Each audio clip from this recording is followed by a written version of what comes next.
이 새해가 되니까 이제 많은 분들이 신점을 보러 가신다고 하더라고요. 그러니까 이제 믿음이 없는 나은 크리스천들 사람들 보니까 우리가 주일에 예배 드리러 가듯이 그들도 신점을 보러 찾아다니는 거예요. 참 진풍경을 보면서 한번 이 귀신에 대해서 성경이 뭐라 말씀하는가를 이렇게 전달할 필요가 있겠다라는 생각이 들었습니다. 여러분, 단도직입적으로 질문 드릴게요. 과연 성경에도 이러한 귀신이 있다고 말씀하고 있을까요? 자, 이 개념에 대해서 오늘 아주 깔끔하게 정리해 드리도록 하겠습니다. 먼저 이 개념을 한번 정리해 봅시다. 한국 사람들이 많이 보는 이 개역 성경에는 귀신이라는 단어가 분명히 나옵니다. 예수님이 귀신을 쫓아내시고 뭐 이런 구절도 한번 보신 기억이 있을 거예요. 그러니까 많은 분들이 좀 헷갈리죠. 진짜 성경에도 귀신이 나오네. 죽은 사람이 귀신이 되는 게 맞는 거 아닌가? 라는 이런 의구심이 드실 수 있을 겁니다. 그런데 단호하게 말씀드릴게요. 아닙니다. 성경에서 나오는 귀신은 그런 귀신이 아니에요. 그러니까 즉 번역상의 오해인 것이지 일반인의 상식으로 갖고 있는 귀신은 성경에 나오지 않았다라는 것을 그렇게 기억하시면 좋겠어요. 이 성경 원어인 헬라어를 가서 보시면 우리가 귀신이라고 번역한 그 단어가 주로 푸니마 아카 나르톤, 즉 unclean spirit, 더러운 영 또는 다이모니온 뭐 이렇게 표현을 합니다. 즉 이 존재들의 정체가 뭐냐면은 뭐 죽은 누구의 영혼 이런 것들이 아니라 성경에서 크게 이제 이 영적인 세력을 크게 두 부류로 나눕니다. 첫 번째는 하나님과 그분을 섬기는 거룩한 천사들, 그리고 반대로 하나님을 대적하는 타락한 천사들, 사탄 마귀, 그리고 그 사탄 마귀를 따르는 졸개들, 이렇게 두 부류로 나누는데 성경에서 번역상의 이런 표현의 차이가 있었지만 어떤 성경에서는 귀신이라고 표현하기도 하고 어떤 성경에서는 이것을 마귀들이라고 표현하기도 하는데 그냥 통칭해서 여러분이 흔히 알고 있는 이 귀신이라는 건 어떤 거냐면 바로 사탄, 루시퍼를 따르다가 함께 타락한 천사들, 즉 악한 영들을 말하는 것입니다. 그러니까 뭐 죽은 영혼이 변질이 돼서 새로운 어떤 그런 뭐 소위 말해서 구천을 떠도는 다른 사람을 괴롭히는 자손들을 괴롭히는 그런 어떤 존재가 아니라는 거예요. 여기서 잠깐 신학적인 교정을 하고 갑시다. 어떤 분들은 성경에는 영원 불멸 사상이 없다. 죽으면 그냥 끝이다. 그리고 나중에 부활 때 다시 일어난다. 뭐 이런 주장을 말씀하는 분들도 있는데 이것은 정통적인 복음주의적 시각에선 올바른 관점이 아닙니다. 성경은 분명하게 말씀하고 있거든요.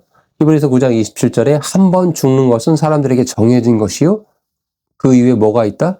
반드시 심판이 있다라고 말씀하고 있죠. 즉 사람이 죽게 되면 딱 사람은 두 부류로 나눠져요. 신자와 불신자. 즉 신자는 죽은 즉시 그 영혼이 하나님 곁으로 갑니다. 천국으로 가요.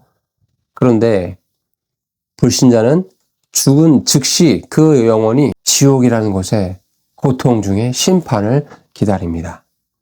이것이 핵심입니다. 죽은 사람의 영혼이 이 세상을 마음대로 떠돌아다니다가 뭐 괴롭히기도 하고 뭘 장난을 치기도 하고 뭐 후손에게 로또 번호를 알려주고 뭐 그런 일들은 없습니다. 그런 자유가 그들에게 있지 않아요. 사람이 죽으면 천국 아니면 지옥. 하나님이 정하신 그 장소로 즉시 이동한다라는 게 성경의 명백한 가르침입니다. 그러므로 구천을 떠도는 조상 귀신은 없다. 존재할 수 없다라고 기억하시면 좋겠습니다. 그러면 이제 이렇게 이야기하면 어떤 분들은 이렇게 반론을 펴실 거예요. 그런데 우리가 점집을 갔더니 무당이 우리 할머니 목소리 똑같이 내더라. 또 어릴 때 잃어버린 뭐 장난감 위치도 맞춰버리던데요. 이런 질문들을 하면서 이런 건 뭡니까? 라고 이제 물어보신 분들이 계세요. 자, 여기서 우리가 영적인 분별력이 좀 필요한데 여러분 그 존재가 할머니 목소리를 똑같이 흉내낸 그 어떤 존재가 정말 할머니일까요? 생각해 보십시오. 할머니인 척하는 악한 영, 타락한 천사인 겁니다. 악한 영은 수천 년 동안 인간사를 관찰해 왔어요. 인간의 숨은 비밀, 말투 뭐 이런 거 다 알고 있다라는 거죠. 자, 그러한 정보들을 이용해서 여러분을 지금 속이는 겁니다. 왜요? 여러분이 하나님이 아닌 다른 존재를 의지하게 만들고 두려움에 빠뜨리려고 하는 거예요. 여러분, 이거 핵심이 두려움입니다. 악한 영은 우리에게 평안을 주는 것이 아니라 두려움을 준다는 거예요. 반대로 우리 하나님은 여러분에게 평안을 주시는 분이십니다. 그러면 이제 성경을 좀 아시는 분들은 이런 반론도 펴옵니다.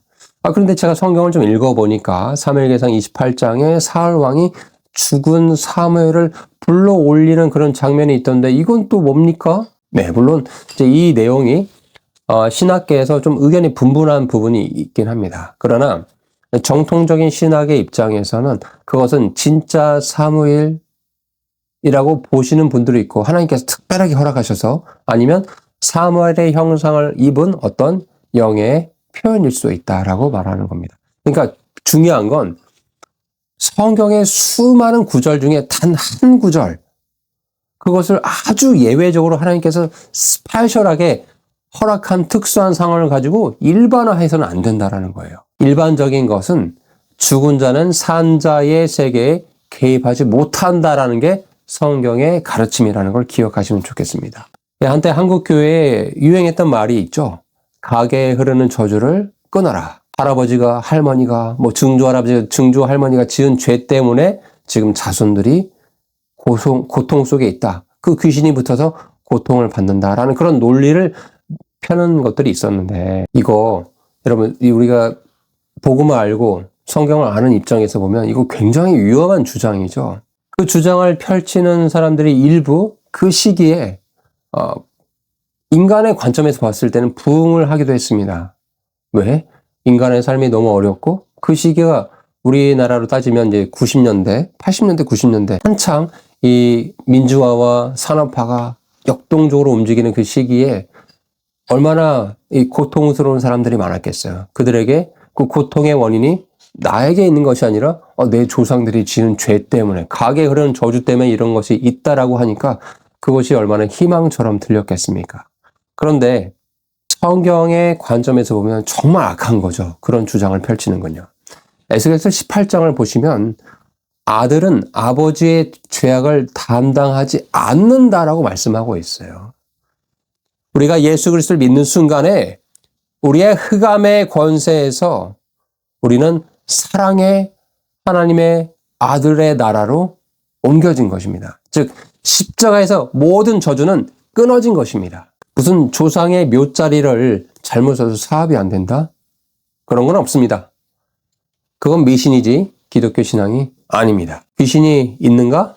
네, 있습니다. 그러나 그 표현이 좀 잘못됐다고 말씀드렸죠. 그것은 죽은 사람의 영혼이 아니라 타락한 천사들, 즉 마귀들이라고 표현하는데 사탄이라고 표현하는 그 존재가 있고 그를 따르는 쫄개들, 이들이 바로 소위 말하는 성경에서 어떤 일부 성경에서 표현했던 귀신들이다. 그들이 우리를 괴롭힐 수 있는가? 네, 불신자들은 그들의 영향을 받을지도 모릅니다. 하지만 예수 그리스도를 믿는 자들에게는 성령 하나님께서 함께 하시기 때문에 그들의 영향을 결코 받을 수 없습니다. 우리는 어떤 태도를 가지고 있어야 되는가? 요한일서 4장 4절에 벌써 뭐라 말씀하고 있습니까? 우리 안에 계신 그분이, 우리 안에 계신 주님이 세상에 있는 자보다 더 크시다라고 선포하고 있어요. 세상에 있는 자, 바로 이 사탄 마귀들보다 더 크신 분이 우리 안에 계신 우리 하나님이심을 여러분 믿으시기 바랍니다. 혹시 잠을 자다가 가위에 눌리시는 분들이 있으십니까? 또는 으스스한 그런 느낌을 받으시기도 하십니까? 뇌과학자들은 이것들이 뇌의 축두엽을 자극한 것이 그것 때문에 일어난 것들이라고 말을 하기도 하지만 만약 이것이 영적인 공격처럼 느껴진다면 두려워하지 마십시오. 소금을 뿌리거나 부적을 치거나 신점을 보러 가거나 그리스도인이 이런 일은 정말 안타까운 일이죠. 우리는 사주팔자, MBTI, 오늘의 운세, 조상의 귀신 이런 것들에 매여 사는 존재가 아닙니다. 그리스도인은 그런 존재가 아닙니다. 하나님의 주권과 섭리 아래 사는 자유인입니다. 아멘. 귀신을 연구하지 마시고 그들을 두려워하지 마시고 성령님과 성경과 더 친해지시기 바랍니다. 왜요? 빛이 강하면 어둠은 자연스럽게 사라지기 때문이죠. 오늘 강의가 유익하셨습니까? 오늘 영상이 유익하셨습니까? 구독과 좋아요로 늘 함께 해주시고 이 사역을 위해서 물질과 기도로 늘 응원해 주시길 부탁드립니다. 함께 해주셔서 정말 감사드립니다. 다음 시간에도 더 유익한 말씀으로 여러분 찾아뵙도록 하겠습니다. 감사합니다.